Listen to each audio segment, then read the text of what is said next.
Good afternoon, everyone, and welcome to this Gemba360 Back to Basics session. My name is Nehal Samara. I'm the General Counsel and Legal Director here at Kaizen Synergy Law Firm, and I'd like to welcome you all to today's session. Today's session focuses on e-signing documents. And let's face it, when you're trying to get things done within the agency that you're working on and there's documents to be signed, whether it be board papers or policies or forms or contractor notes, a whole range of different documents may require signatures. What I'm really going to show you today is just the fundamentals of how it actually works on Genba and how you can actually use it, I'm going to say, in a real life situation. This is very much a practical hands-on session, and then if we have time, we'll come back to our slides that we're running. As always, we'd like to pay our respects to the elders past and present upon the lands on which we all meet. While this session is being run by live webinar, it is being recorded all the way up to the question and answer part of the session, where we will open it up and answer any questions and stop the recordings from there. So let's jump straight in and have a look to show you how this works. First of all, let's start with a document that you might have. So in this case, we've got a standard commercial lease. It is just a template document, and with it, we've now got a whole range of signatures that we need to collect. So let's say I've got in this case, there may well be 3 people that I want to have here, one being the landlord. Let's say I need to sign off on a document. And look, in this case, it may also be a board member that we also want to involve in this. So essentially there's, let's say, 3 different people that need to sign off on this document. Now, what we have set up in Genba is, this is where I'm going to jump straight into this and show you the Genba docs space. It doesn't matter where it is on Genba or what folder. You can do this within the Genba docs across any of your documents. Now, how this can be done, I've just loaded this document already in. I will come back and I can see a few questions bouncing up about versions and the likes. But let's say we've got a lease document in here that I need signed. I've already loaded the document in, and quite simply what I'm going to do into here is click on Modify File. Now, when this comes up, what I can see as part of this is a couple of tabs at the top. Now, the tabs at the top, and one of these being Signature Requests, how I can activate this particular tab is by clicking on Allow Signatures. Now, Allow Signatures is opened, and this is only open to the admins that have read-write access to the document. And once I click on that document, it will open up this tab here that says Signature Requests. Now, from here, if I wanted to, you can see I've already put a couple of people in here already. One person is the landlord. One person is, in this case, I just made it to myself. But now, actually, what I do want to include, and I'll show you how we do this, is the board member, because in some cases, let's say a board member might sign off on your lease as well. So with it, all I'm going to do is simply click on Define Signatures. The document comes up. I can scroll down to the place where I want to place in the signature. Now, in this case, I'm going to mark it in that I'm going to bring up the board member, and I'm actually going to simply insert the signature field where I want the board member to sign off on. And I can simply click on Save. Now, what this does is this.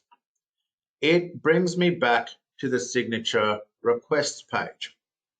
And one thing I can point out here is that it allows me directly from here to email everyone the signatures immediately directly from here. And I don't need to do anything else.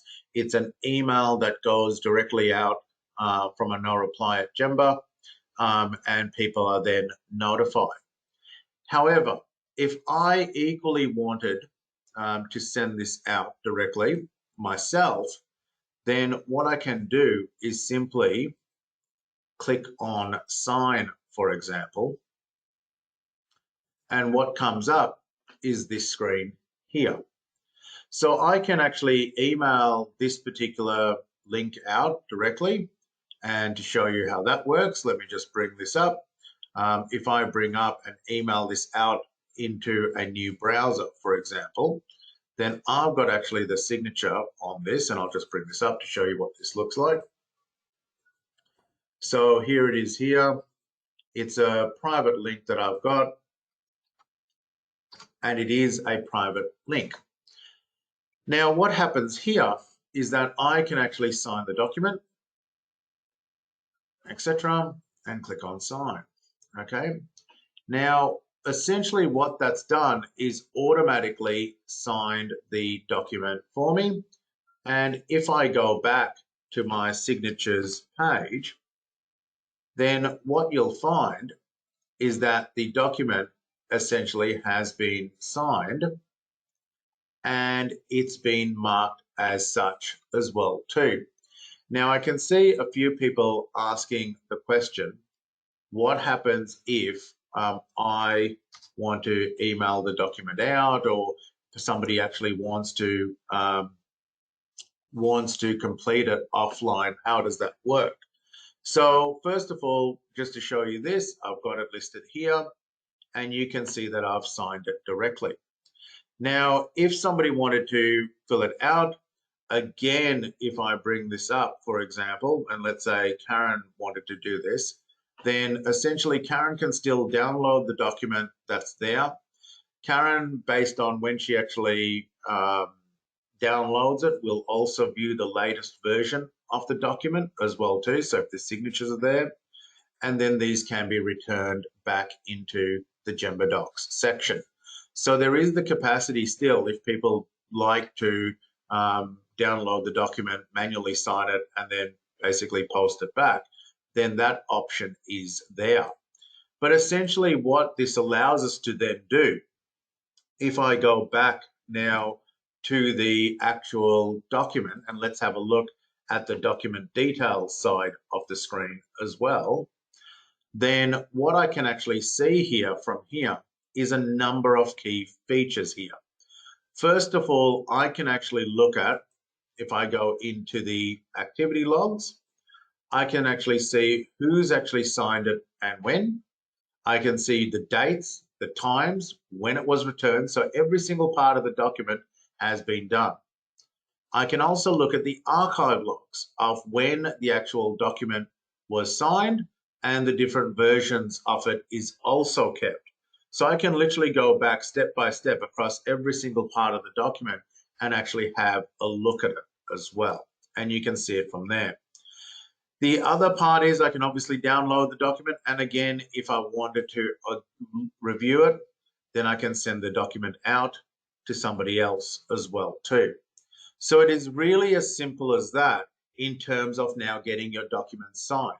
Gone are the days when you've then had to either email the document, someone's had to print it out, sign it, attach it back, send it back to you, all this sort of troubles with documents. Now you can actually send the document directly out to them and get them signed, get it signed, and once it's actioned, it can then be returned directly back to your Genba Docs system. It also means out of it, and I'll just use this one slide for demonstrations of this. It means then that people can actually sign it off their, not only their desktop, but also their mobile device as well. Once they've signed it, it'll return it back into your Genba Docs. It'll give you the date and the time that the person actually signed it, and also give you the version of that document as well. So people can download it, sign it on their desktop, and sign it on their mobile. Now, someone's just asked what happens when we have, and I can see here, I'll just deal with these questions directly, one after the other. What happens if, do people actually need access to Genba? The answer is no. So first of all, you do need to add people into the Genba dashboard to actually get an email, but they're not actually logging in directly to your dashboard. So with it, let's be clear on this part of, so it is an important part. People are not logging in to your Genba dashboard and accessing Genba docs and going in this way. What they are doing is getting a link, which is this link here, to actually sign the document off. So you can add people in like we have here, for example, landlords or board members that may not have access, direct access to your Genba dashboard. They're only accessing it via this link here. And once the link is then removed, they can't access the document, but you can send a version of that out to them via email as well. So it manages this entire workflow for you. Now, the second question that someone then asked, and I can see this coming up, is let's say we've signed off on all of these documents. And now we've gone in and there's another version of the document that we now need to get signed. What happens then? Well, you can do it in exactly the same way. So in this case, I'm simply going to go in. I'm going to modify the file that you can see here, and I'm going to load a new document up. So in this case, I'm simply going to select the document that I want to have, and I'm going to attach the new document. So in this case, we're going to grab the new commercial lease template document. Here it is here, and I'll just select that. And now I'm going to call it variation, okay? And quite simply, I upload and save the document. And again, I can see that the name has changed. If I go into the details view, I can see that we've got the activity logs of who's done what and when. But now I've actually got the previous version of the document that was then stored here as well. And we've got all of that information. But now I again need to go through and set up the new signatures of who actually needs to sign this document now. So I can go through it and I start the process again. But this time what I'm going to do is, let's say I've now got the details.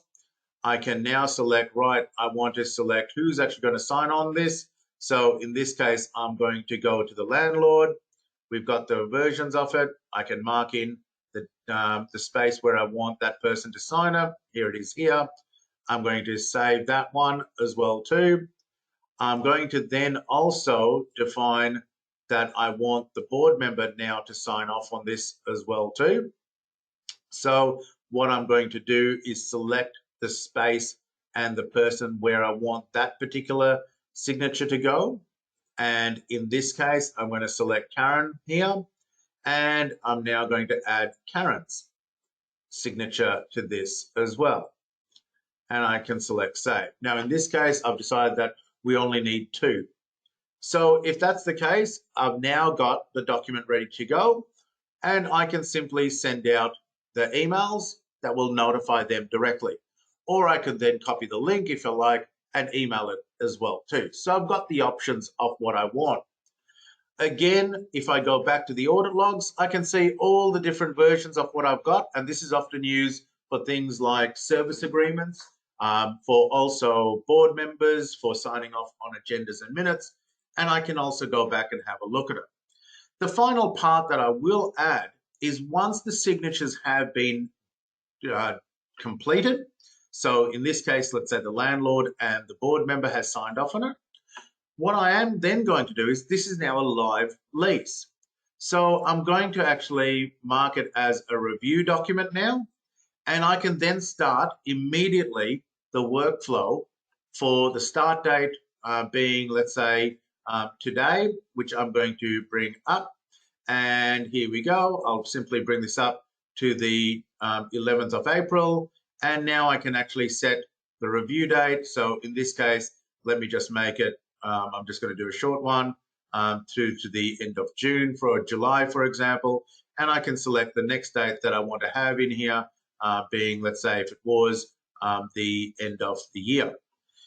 And of course, from here, this is where I now set my contract workflows in terms of who I want to be notified. And in this case, I'm going to select Tony and then myself for the reminders. So the idea is that from the actual signing of a document, it can be a service agreement, for example, with PHNs or other partner agencies or MOUs or the likes, a whole range of different contracts.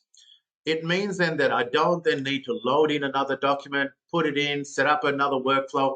Essentially, the workflow flows literally one to the other. I can have external people being brought into this to sign off on documents. They themselves can download the version of the documents that they've got. And now I can essentially put this into my contracts register without actually having to even reload the document in. It's simply ready to go. So you can see from this particular panel, actually running off your different contracts or documents that you want signed, essentially it actually starts by having you loading in the document that you need. You can send it out either by, people can actually access it via paper copy if they like, sign off it and send it back to you, or you can set it up by your desktop and that automatically gets sent back, and we've looked at that. Or someone can actually even sign off on it directly using their mobile device. Once that happens, it gets moved into the approve stage, and then you start to review your documents from there. And literally, it is as simple as that to then use. You've already got version control that is sitting on this document as well, and I'll just click back to this area here. And if we need to change the names of the documents and the likes, then again, any changes that I've actually made is then covered under the activity logs. And also I can literally go back and have a look at all the past versions of that document as to when it has been changed. And literally I can go back right to the start of the document to see what it was called at the time, first version of the document, and then all the different versions of it from there. So you can see as part of the document signing process, it gives me the capacity to actually manage this document, plus also the external workflows and internal workflows when I need something signed. Someone's just asked what happens once the document has been finished and how do I simply archive it? Well, you've still got the archive button loaded here on the right-hand side as well. So after let's say the lease has been finalized in this case, and we come up to the period, we're not going to renew it anymore. In fact, we're going to cease the lease altogether. All I need to do is simply click on archive, the archive button, and that will actually archive that file. And importantly, it will then archive all the reminders with that particular item as well. For those of you that are joining us in which I think is happening in a couple of weeks' time, is around the compliance calendar reporting, you'll see that the archive file icon also corresponds to the compliance calendar entries as well. So that way you can actually see which items are archived directly from the compliance calendar too. So in terms of managing your documents, something simple, as I've pointed out, with a commercial lease type document, really allows us to show you how it actually works across the Genba dashboard, involving both internal staff, external personnel like a board member, for example, and also an external third party like a landlord as well. So other agencies, as I mentioned, are using this for things like service contracts, forms that they want contractors to sign off on, NDIS agreements and the likes, and also work assessment forms and worksite forms that people need to sign off as well too. That covers our specific back to basics sessions on how e-signing documents work. We will be sending out all of these slides after today's live session. I do also add that we've covered some of the legal requirements under document compliance under the Evidence and Document Unavailability Act. But again, the idea of utilizing such things like this e-signing in the Genba Docs area allows you to manage all of your legal compliance obligations like the Document Unavailability Act, and also your storage requirements as well too. We will open up the phone lines and question panels for any questions that people might have. If you are watching this recording after today's live session and want to reach out to us, then by all means, please contact us on 1300 360 360 or email us at support@gemba360.com.